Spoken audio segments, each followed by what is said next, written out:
오늘 말씀의 제목은 빛 가운데서 행하라입니다. 빛 가운데서 행하라. 오늘 말씀을 이렇게 좀 분석하자면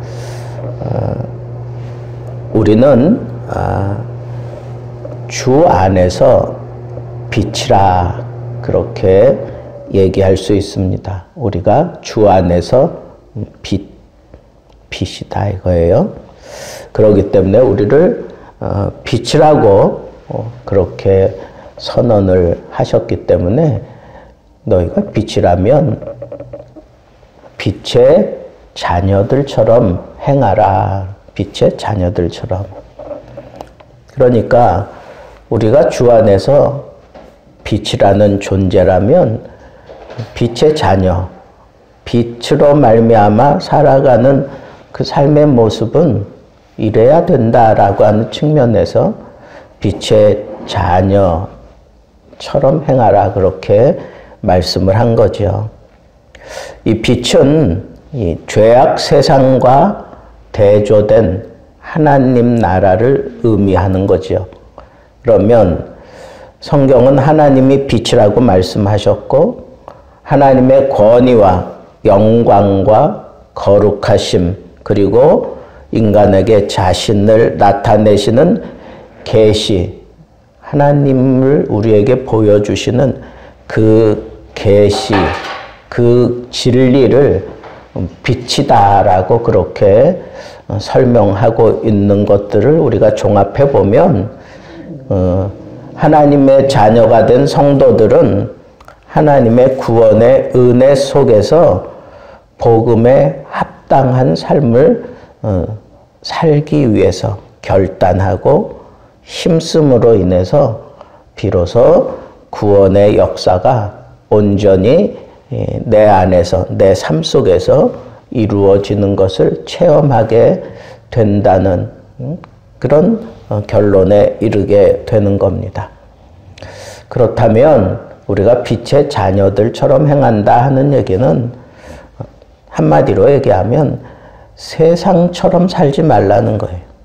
하나님처럼 살고 하나님 나라에서의 삶을 사는 것처럼 살아야 된다고 그렇게 얘기하는 거죠. 그러면 하나님 나라에서의 삶은 어떤 삶일까? 그건 그 빛의 자녀들의 삶의 모습을 통해서 우리가 깨달을 수 있는데 첫째는 그 빛의 열매는 모든 착함, 의로움, 진실함에 있다 그랬어요. 그러니까 우리가 이 세상처럼 살지 않는 것은 착하게 사는 거야. 착하게 사는 거. 근데 사람들은 참 안 착해. 내 마음에 조금만 거리낌이 생기고 불편하면 딥다 성질부터 부리잖아. 착하다고 하는 건 뭐예요? 좀 내가 당해주는 게 그게 착한 거야. 나를 괴롭히는데 그걸 당해주는 거 그게 착한 거 아니에요? 근데 우리는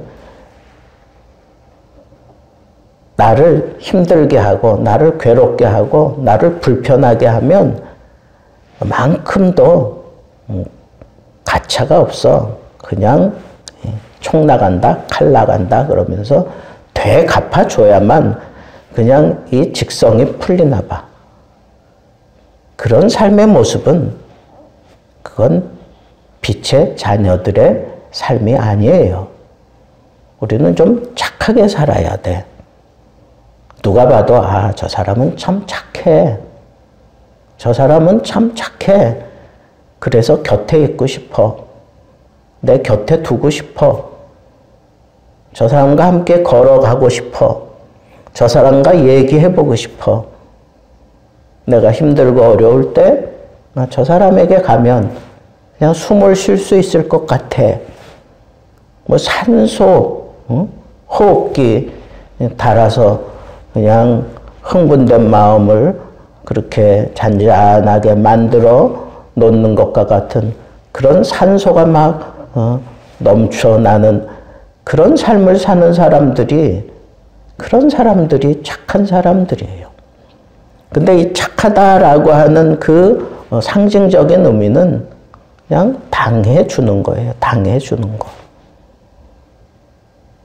내가 좀 괴로워지고 내가 아픔을 좀 겪을지라도 그냥 당해주는 거야. 근데 세상에서는 그런 모습은 참 바보 같다 그래. 미련하다 그래. 응? 그리고 사람 취급도 안 해요. 약하기 때문에 당하는 거라고 생각을 해요. 그렇지 않아요. 당해주는 거예요. 당하는 게 아니라 당해주는 거. 그게 착한 거예요. 근데 하나님의 자녀들은 이 세상 살면서 그렇게 살아갈 수밖에 없어요. 둘째는 의로움이라 그랬어. 의로움. 이건 이 도덕적인 그 악을 버리고 정직하게 사는 것. 정직하게. 근데 여러분, 우리가 이 세상 살면서 참 정직하게 살려고 그렇게 폰만 잡아도 막 세상이 나를 가만두질 않아. 막 흔들어대. 그리고 어렵게 만들어. 그리고 내가 좀 제대로 좀 의롭게 살아보려고 그렇게 모든 것들을 정리해가고 그러면 세상이 귀신같이 알고 나를 막 시험을 하고 더 힘들게 만들고 그냥 적당히 세상에 어우러져서 그렇게 살아갈 때는 뭐 그런 시련도 없어. 그런 어려운 일도 생기지 않아. 그런데 의롭게 살아보려고 하면 악을 끊어내고 의롭게 살아보려고 하면 늑달같이 귀신같이 알고 찾아와서 말도 안 되는 그런 일들을 나에게 뒤집어 씌워가면서 어려움을 겪게 만들어요. 여러분, 의롭게 사는 것, 거기에는 반드시 대가가 있다는 거예요. 대가가. 세상이 의로운 꼴을 못 봐. 그러니까 의롭게 살려고 폰만 잡아도 아주 말도 안 되는 그런 시련거리를 주면서 나를 막 흔들어대요. 그래서 내 멘탈을 깨고 나를 하여금 참 힘들어지게 만들고 그래서 이게 뭐야. 나 정말 하나님을 만나고 하나님의 은혜를 내가 경험하고 이제 정말 악을 버리고 옳게 살아야지. 그래서 내가 이렇게 결심을 하고 모든 걸 이렇게 정리해 가는데 어떻게 해서 하나님 나를 안 도와주시고 왜 이렇게 심각한 일들이 나에게 막 덮친 격으로 막 생기는 겁니까? 그런데 그 대가를 치러야 돼요. 그 과정을 꼭 견뎌야 돼. 그러지 않으면 내가 이 세상 웬만해가지고는 의롭게 살지 못해요. 그리고 세 번째 빛의 열매는 진실함이다. 그래. 진실하다. 말 그대로 진실한 건 이렇게 거짓이 아니라는 거죠. 허위, 거짓. 그리고 이건 원어적인 의미를 살펴보면 상대방을 아주 그냥 쥐고 흔들어 놓는 거야. 그게 허위예요. 허위. 거짓은 자기 혼자 존재하지 못해. 거짓은 입에 입을 타고 돌아다니면서 이 거짓이 활발하게 움직이기 때문에 그냥 이 거짓은 제일 싫어하는 게 뭐겠어요? 진실하게 사는 사람들을 가만 놔두질 않아. 그러니까 내가 진실하게 산다라고 하는 것은 세상으로부터 많은 그런 시련을 겪을 수 있다고 하는 사실을 분명하게 알아야 돼요. 내가 그렇게 진실하게 살아가려고 하면 세상과는 완전히 동떨어진 삶을 살아야 되고 또 진실하게 내가 살아가려고 하면 이 세상이 나를 계속해서 이렇게 찔러보고 저렇게 찔러보고 그러면서 나를 막 시험대에 올려놓고 흔들어대요. 그런데 이 진실이라고 하는 건 마치 그 증명해내는 판 같아요. 이게 정말 다이아몬드인지 아닌지 그거 뭘 보고 알 수 있을까요? 빛을 보고 한 거 생긴 거 보고도 알지만 그게 얼마든지 가짜일 수 있잖아요. 근데 이거 진짜를 어떻게 분별해내요? 이 꺼끌꺼끌한 시험판에다가 긁어보는 거잖아. 긁어서 그 강도가 인정받아야 그게 진실한 보석인 것처럼 우리 진실하다라고 하는 건 이런 막 긁어보고 막 이러면서 그 가치가 증명되는 거예요. 가치가 증명되는 거예요. 그러니까 착함도 그래, 의로움도 그래, 진실함도 그래. 이게 다 세상이 가만 놔두질 않아. 착하게 살라 그러면 사람들이 가만 놔두지 않는다니까. 뭐 데려다가 막 셔틀빵도 시키고 뭐 지금 세상이 그런 세상 아니에요? 착하게 보이면 사람들이 가만두질 않아. 의롭게 살아가려고 하면 사람들이 그냥 놔두질 않아. 어떻게 해서든지 뭔가 뒤집어 씌워가지고 자기들 세계 속으로 자꾸 끌어들이려고 하고 진실하게 살아보려고 하면 사람들이 그 진실함을 싫어해. 노골적으로 싫어해. 그래서 우리는 증명하는 그런 기간이 필요한 사람들이다. 내가 이 세상 살면서 빛의 자녀로 산다라고 하는 것은 내가 증명하는 그런 단계를 거치며 사는 존재다라고 하는 이 사실을 늘 마음에 두고 내가 이 세상 살아가면서 내가 이런 증명해내는 그런 삶을 참 아프고 고달픈 삶이지만 그런 증명하는 삶을 살면서 이 세상을 비로소 밝힐 수 있어요. 세상을 비로소 밝힐 수 있어요. 그래서 너희가 빛의 자녀들처럼 행하라 그래 놓고 주를 기쁘시게 할 것이 무엇인가 시험해봐라. 그렇게 요청을 하고 있어요. 시험한다라고 하는 게 뭐야?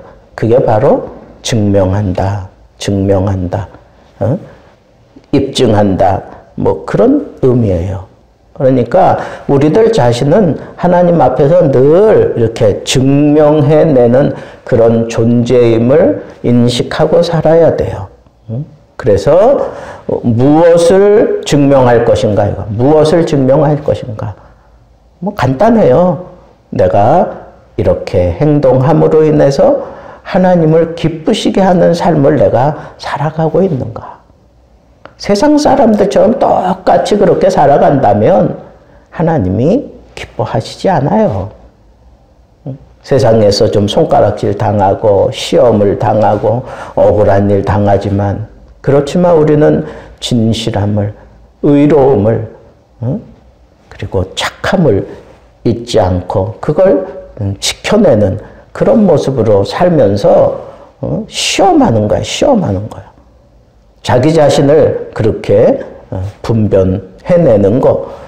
그럼으로 인하여 우리가 세상으로부터 인정받아요. 과연 빛이구나. 빛으로 인정을 받아요. 그리고 두 번째는 정말 하나님이 기뻐하시는 게 뭐냐. 첫째는 이렇게 시험을 하면서 자기를 분별해내는 거고 둘째는 열매 없는 어둠의 일에 참여하지 말고 도리어 책망하라 그랬어. 그러니까 세상 사람들이 하는 것처럼 그렇게 행동하지 말고, 그렇게 하면 나에게 떡이 생기고, 그렇게 하면 나에게 좋은 일이 생기고, 그렇게 하면 나에게 탄탄대로가 열린다고 할지라도 그것을 취하지 말고 어떡하라고요? 책망하라 그랬어. 책망하라. 이 어두움의 일은 악한 일이에요. 육체의 일이에요. 죽음의 일로서 열매가 없는 사망의 일이다. 그런 거야. 사망의 일이다. 이 책망한다라고 하는 건 아주 망신시킨다, 부끄럽게 만든다라고 하는 거예요. 그래서 여러분, 우리가 지금까지 두 가지 지침을 우리가 정했어요. 첫째는 빛의 자녀들처럼 행하기 위해서 내가 나 자신을 분별하며 사는 것이고, 둘째는 이렇게 어두움의 일에 참여하지 않고 도리어 책망한다라고 하는 거예요. 그래 놓고는 마지막에 이런 권면을 해요. 잠자는 자여 깨어서 죽은 자들 가운데서 일어나라. 일어나라. 이거는 우리에게 하신 말씀은 아니야. 이거는 아직 그리스도를 영접하지 못한 자들, 그런 자들을 향하여 하신 말씀이에요. 그런데 굳이 왜 이런 말씀을 하느냐? 이 사람들을 우리가 잠자는 상태에서 깨어나게 만들고 일어나게 만들고 그리고 온전한 정신으로 살아가게 하기 위해서는 내가 그런 과정을 이미 겪어왔기 때문에 그 사람들을 적절하게 다 도와줄 수 있다는 거야.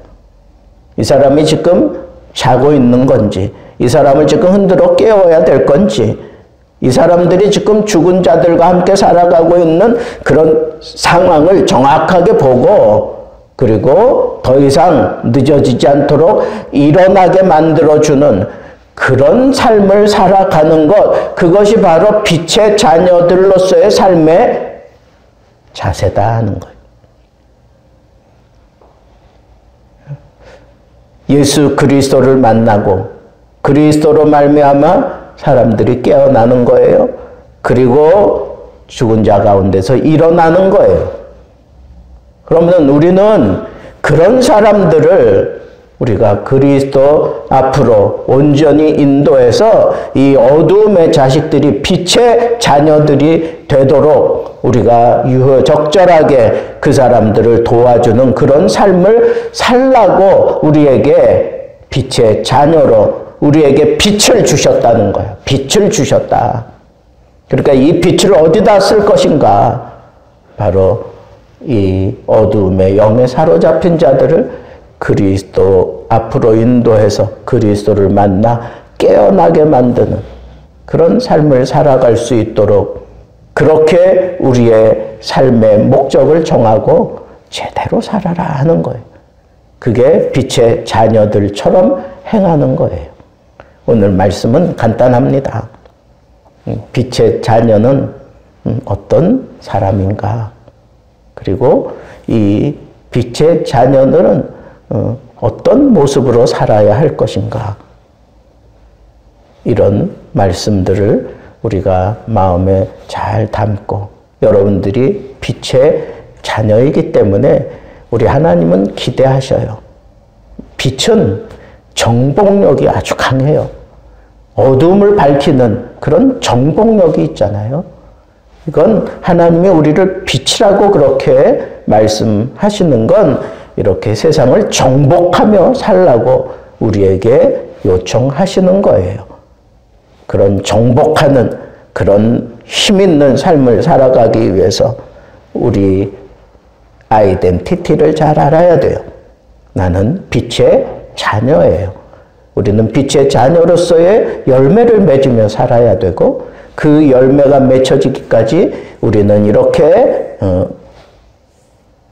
시험이라고 하는 과정도 겪어야 되고, 그리고 악한 자들의 악한 행위에 대해서 분명하게 책망할 줄도 알아야 되고, 그 사람들의 형편과 처지를 바라보면서 온전히 그들을 그리스도 앞으로 인도해 가는 것, 이를 위해서 우리에게 막강한 힘, 빛을 우리에게 비춰주시는 것이다 라고 생각하고 여러분들은 이 막강한 빛의 자녀로서의 삶을 멋지게 살아낼 수 있는 하나님의 사람들 되기를 주님의 이름으로 축복합니다.